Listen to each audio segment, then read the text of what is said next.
Pelaksanaan program makan bergizi gratis MBG di Bali menunjukkan progres yang cukup baik.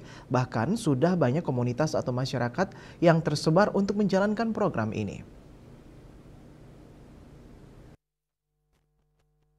Hal tersebut diungkapkan anggota Komisi 9 DPR RI Tuti Kusumawardani di sela-sela kegiatan donor darah serangkaian HUT Partai Demokrat ke-24 di Banjarbelomenak, Denpasar. Setelah melakukan sosialisasi yang gencar, pihaknya menyebut bahwa semakin banyak komunitas atau masyarakat yang ikut berpartisipasi dalam program makan bergizi gratis. Bahkan, sudah semakin banyak komunitas yang tersebar untuk menjalankan program ini. Menurutnya, sejauh ini program MBG sudah berjalan sukses dan memberi manfaat bagi masyarakat dalam meningkatkan perekonomiannya.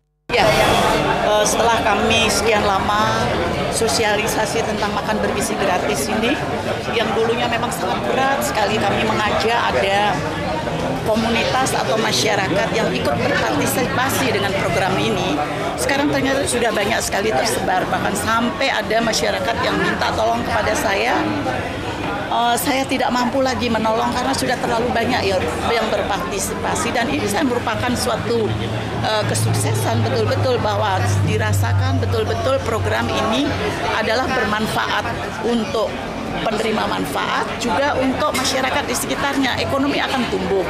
Dan yayasan pun saya kira, karena ini juga ada skala bisnisnya, yayasan pun juga akan berkembang. Karena ini sudah berbisnis, tetapi kita memperhatikan masyarakat kecil. Dijelaskan bahwa pelaksanaan program MBG di Bali tidak mengalami kendala. Pihaknya senantiasa mengawal jalannya program MBG agar lancar. Andika, Bali TV.